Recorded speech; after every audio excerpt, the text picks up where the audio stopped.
अगले मुकर्रर गुलाम कादिर कैंप वाला, हमारी बेटियां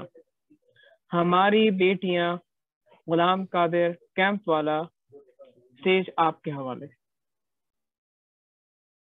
24 सितंबर सन 2014 शाम 7:22 मैं आखान अस्पताल के लेबर रूम के बाहर बड़ी बेचैनी से इंतजार कर रहा था कि सामने से सिस्टर फरहत एक बड़ी प्यारी सी गुड़िया अपनी गोद में हरे रंग के कपड़े में लपेट के मेरी गोद में लाके रख देती हैं।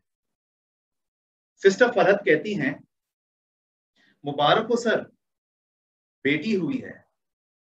मैं अपनी गुड़िया को, जारा को अपनी गोद में उठाता हूं और बड़े प्यार से उसके माथे को चूमता हूं और उसी वक्त यकायक बहुत से ख्यालात मेरे दिमाग में गूंजने लगते हैं और मैं उसी वक्त खुदा से दुआ मांगता हूं कि या रब्बुल आलमीन इसके नसीब अच्छे करना। ये जो जुमला था ये हमारे माशरे की एक अक्कासी था कि क्योंकि जब हमारे घर में बेटा पैदा होता है तो हम मिठाइयां बांटते हैं और जब बेटी होती है तो हम अच्छे नसीब की दुआएं करते हैं। मुझे आज भी याद है वो दिन, मैं हबीब बैंक प्लाजा की 15वीं मंजिल पर अपने दफ्तर में रोज की तरह काम कर रहा था कि यकायक मेरा एक्सटेंशन पे फोन आता है। मैं फोन उठाता हूं, जी अस्सलाम वालेकुम। रिसेप्शन से फोन है और वो कहती हैं खातून, सर आपसे कोई मिलने आया है। बिल्कुल भेज दीजिए, ऊपर भेज दीजिए लिफ्ट से।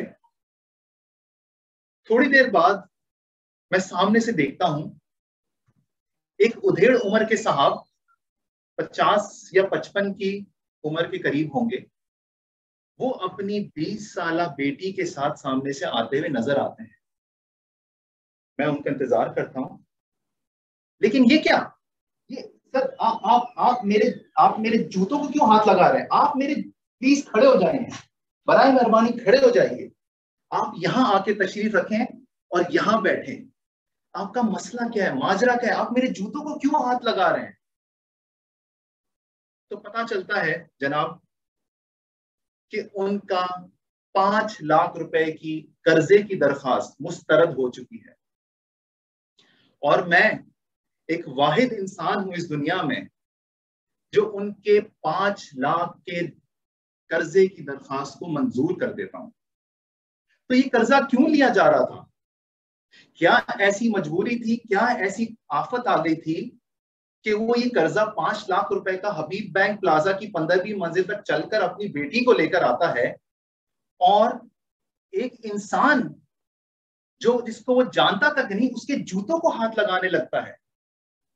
तो जनाबे वाला, ये जो वजह थी वो उसकी बेटी की शादी थी और वो गिड़गिड़ा के हाथ जोड़ के मुझसे कह रहा था, साहब इस दरखास्त को मंजूर कर दें वरना बारात चली जाएगी। वो वाकया मेरे दिमाग पे उस वक्त इतना असर कर गया, मैंने उनसे इजाजत मांगी और मैं बैतुल खिला की तरफ दौड़ के पहुंचा। बैतुल खिला में अंदर से दरवाजा चटखनी में लगाता हूं और जारो कतार रोना शुरू कर देता हूं कि या खुदा, ये क्या माजरा है, ये क्या आफत आ गई है? ऐसी कौन सी कैफियत है कि इस शख्स ने मेरे जूतों तक को हाथ लगाया? कुछ देर बाद जब मैं अपने जज्बात पे काबू पा लेता हूं, मैं बाहर आता हूं, मुंह धोता हूं और अपनी कुर्सी पे दोबारा आता हूं। एक्सटेंशन को दोबारा से उठाया जाता है और कहता हूं, जी इन फला साहब की दरखास्त मेरे टेबल पे पहुंचा दीजिए। कुछ ही देर में वो दरखास्त मेरे टेबल पे आती है, मैं उसको मंजूर करता हूं। उस आदमी की खुशी की कोई इंतहा नहीं थी। वो ढेर सारी दुआएं देकर रुखसत होता है और उसके अकाउंट में महज सिर्फ 5 लाख रुपए आ जाते हैं। तो जनाबे वाला, یہ وہ معاشرہ ہے جہاں پہ اس باپ کو اس حد تک مجبور کر دیا جاتا ہے کہ جب بیٹی پیدا ہوتی ہے تو وہ یہ سوچتا ہے کہ کیا میں اس کی تعلیم پہ خرچہ کروں یا میں ایک ایک روپیہ جوڑ جوڑ کے اس کی شادی اور اس کے جہیز کے لیے سامان اکٹھا کروں.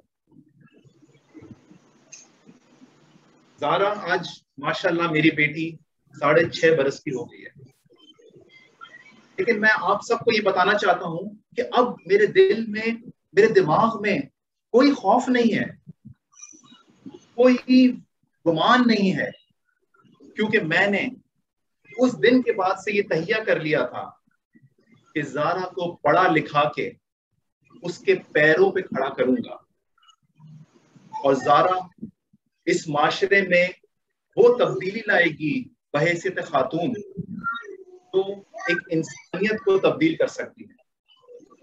میں یہاں پہ تمام حضرات اور خواتین سے گزارش کروں گا کہ خدا را اپنی بیٹیوں کو کمزوری نہ سمجھیں, وہ آپ کی طاقت ہیں, وہ آپ کا بازو ہیں, ان کو پڑھائیں, لکھائیں اور معاشرے کو بہتر بنائیں. میرے مقابلہ